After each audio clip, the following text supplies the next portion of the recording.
Il était une fois, dans un village du Mississippi, un petit garçon qui s'appelait Tom Sawyer. Il vivait chez sa tante Polly, une vieille dame à qui il causait bien du souci. En effet, Tom ne tenait pas en place. Pourtant, tante Polly essayait de se montrer ferme envers lui et n'hésitait pas à le corriger sévèrement.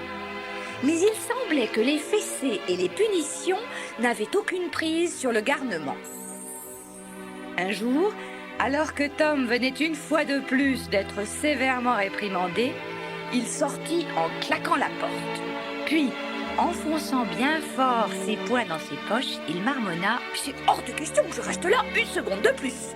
Je vais aller chez Joe, on trouvera bien une solution pour partir d'ici. » Joe était le meilleur ami de Tom et avait une imagination débordante. « J'ai une idée !» s'écria Joe. « On va devenir pirate. Comme ça, on fera ce qu'on voudra, à l'heure qu'on voudra et comme on voudra. » Tom trouva l'idée géniale. Les deux garçons décidèrent de proposer à Huckleberry Finn de les accompagner.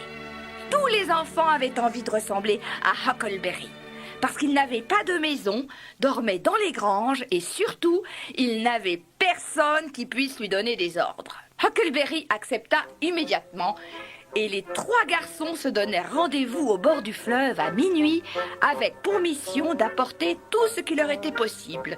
Couverture, vivres, outils, armes. Tom arriva le premier au rendez-vous. Il avait apporté un jambon et une toile de tente.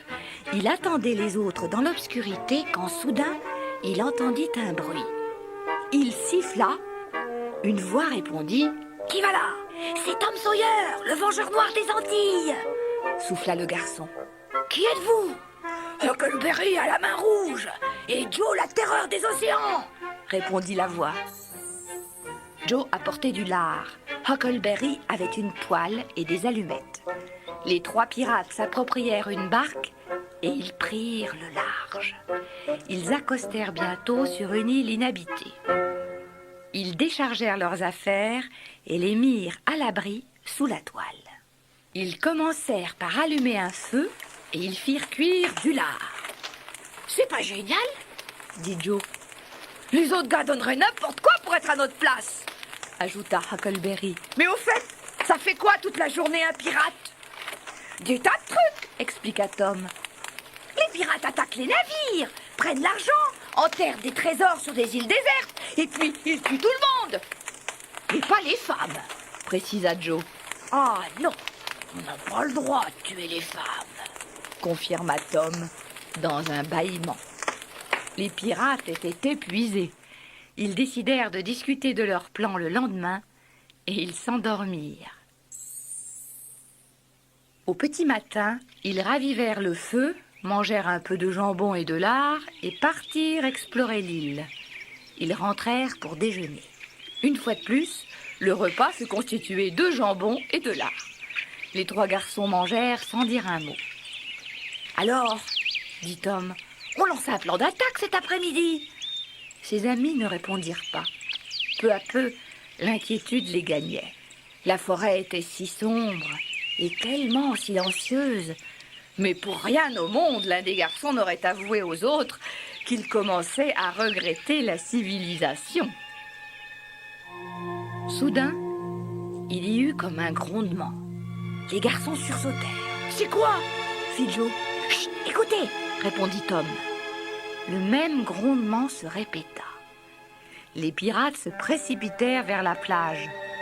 Au milieu du fleuve, ils aperçurent le bateau qui faisait habituellement la navette entre les deux rives. Il était noir de monde. À bord, tout le monde scrutait l'eau désespérément. Tout à coup, Tom s'écria « Je sais, ils cherchent quelqu'un qui s'est noyé. Mais c'est nous qui cherchent !» Les pirates se réjouirent de la tournure que prenaient les choses. Au village, on les croyait disparus. On allait certainement beaucoup les pleurer, et peut-être même qu'on regretterait d'avoir été injuste envers eux. Ils allaient devenir des héros. Au crépuscule, le bateau s'éloigna et les pirates regagnèrent leur camp en jubilant. Mais peu à peu, Tom et Joe se mirent à songer à certaines personnes que leur aventure n'amusait sûrement pas. Quand même, on devrait peut-être un de ces jours leur dire qu'on est vivant, dit Joe. Ça va pas, Joe? Maintenant qu'on est enfin tranquille, t'es vraiment qu'une poule mouillée, s'écria Tom. Mais dans le fond, Tom lui-même commençait à regretter la maison chaude et confortable de tante Polly.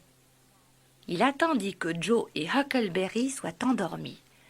Puis il s'éloigna sans bruit, et dès qu'il fut à une distance suffisante, il se mit à courir vers la plage. Il entra dans l'eau et nagea jusqu'à la rive opposée. Puis il gagna le village sans être vu. En arrivant devant la maison de tante Polly, il jeta un coup d'œil à travers la fenêtre. Tante Polly et Madame Harper, la maman de Joe, étaient toutes deux assises sur le canapé et discutaient. Tom poussa doucement la porte et se faufila derrière la porte du salon. Depuis sa cachette, Tom écoutait la conversation des deux femmes. Comme je disais, expliquait tante Polly, il n'était pas méchant, il faisait des bêtises, c'est tout. Oui, c'est comme mon Joe, il ne pouvait pas s'empêcher de faire enrager le monde, mais dans le fond, il n'y avait pas plus gentil. Il y eut alors un lourd silence, entrecoupé de soupirs. C'est que si on ne les retrouve pas d'ici dimanche, la police arrêtera les recherches. Il ne nous restera plus qu'à faire donner une messe pour les disparus, ajouta Madame Harper dans un sanglot. Tom en avait assez entendu. Son cœur se serra, mais il ne pouvait pas abandonner ses compagnons. Il se glissa doucement hors de la maison et rejoignit le camp en courant. Ses compagnons dormaient toujours à poings fermés et ne s'étaient pas aperçus de son absence. Le lendemain, les trois garçons passèrent la journée à se baigner et à jouer. Lorsque le soir arriva, ils s'effondrèrent sur le sable, épuisés. Ils restèrent là un long moment sans rien dire. « Je suis sûre que des pirates sont déjà venus ici !» s'écria soudain Tom, brisant le silence. « Il y a forcément un trésor quelque part. Ça ne vous dirait pas de le chercher ?» Mais il n'obtint aucune réponse. C'est qu'avant de songer à chercher un trésor, il allait falloir manger encore du jambon et du lard, puis dormir une fois de plus, dehors, dans la forêt sombre, entouré de 1000 petits bruits inquiétants. Soudain, Joe lança « Finalement, la vie de pirate, c'est pas si facile que ça !»« Mais si !» riposta Tom. « Ce n'est que le début. Il faut qu'on s'habitue. Dans quelques jours, ça ira mieux. »« Moi, je veux rentrer !» s'exclama Joe, les larmes aux yeux. Sur ces mots, il se leva. Mais alors qu'il allait partir, Tom le retint par le bras. « Joe, je t'interdis de partir !» C'est alors que Huckleberry intervint. « Joe a raison, Tom, on s'ennuie, et ça sera de pire en pire, et puis on a faim !» Alors, Tom se mit à pleurer. « Je croyais que vous étiez mes amis, mais vous n'êtes que des trouillards !» En réalité, Tom sentait bien que Huckleberry avait raison, mais il aurait préféré rester tout seul sur l'île plutôt que d'admettre qu'il s'y ennuyait. « Écoute, Tom, » proposa Huckleberry, « voilà ce qu'on va faire. On va passer la nuit au camp, comme d'habitude, et demain, on prendra une décision. On n'aura qu'à voter. » Tom accepta le marché. Les trois garçons regagnèrent le camp et s'endormirent très vite. Mais soudain, un grondement parcourut la forêt. Les pirates sentirent un souffle passer sur leurs joues. Ils frissonnèrent. Tout à coup, un éclair jaillit juste au-dessus d'eux. Les garçons étaient terrorisés. Un vent glacial souleva les cendres de leur feu éteint, puis les premières gouttes crépitèrent. « Vite, sous la tente !» cria Tom. Tous trois se précipitèrent, trébuchant à chaque racine. Ils parvinrent enfin à la tente, mais le vent avait arraché la toile. Ils coururent s'abriter sous un chêne. Dans un assaut ultime, l'orage sembla faire éclater l'île. Puis la bataille prit fin. Les forces ennemies se retirèrent et la paix régna à nouveau. Transis, les trois garçons se regroupèrent autour des braises éteintes. Avec beaucoup de patience, ils parvinrent à ranimer le feu. Trempés jusqu'aux os, ils s'endormirent, pelotonnés les uns contre les autres. Lorsque le soleil se leva, ils se réveillèrent tout courbaturés et le moral au plus bas. Il ne leur fut pas nécessaire de voter. La décision était prise à l'unanimité. Ils allaient rentrer au village. Mais au même moment, à l'église du village, on sonnait le glas.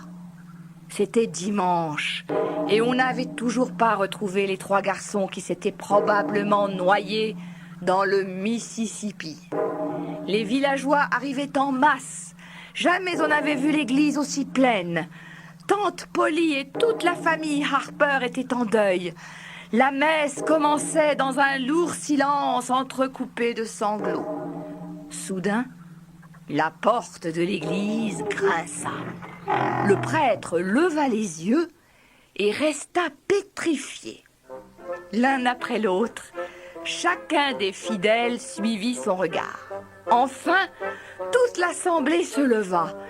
3 garçons, maigres et grelottants, mais le visage radieux, avançaient dans l'allée centrale. Ils venaient assister à leur propre service funèbre. Tante Polly et la famille Harper se précipitèrent vers Tom et Joe et les couvrirent de baisers. Mais personne ne se souciait de Huckleberry. Il allait s'éloigner lorsque Tom le tira par la manche et se tourna vers sa tante. « Tante Polly, c'est pas juste! Personne n'est content de revoir Huckleberry !»« Mais si, je suis très heureuse de le revoir !» Et tante Polly se précipita sur Huckleberry. Le pauvre garçon reçut plus de baisers en quelques minutes qu'il n'en avait reçu de toute sa vie. Puis, la vie reprit comme avant. Toute la journée, Tom recevait tour à tour baisers et fessées. Mais à vrai dire, il se demandait si l'affection de sa tante ne passait pas autant par les uns que par les autres.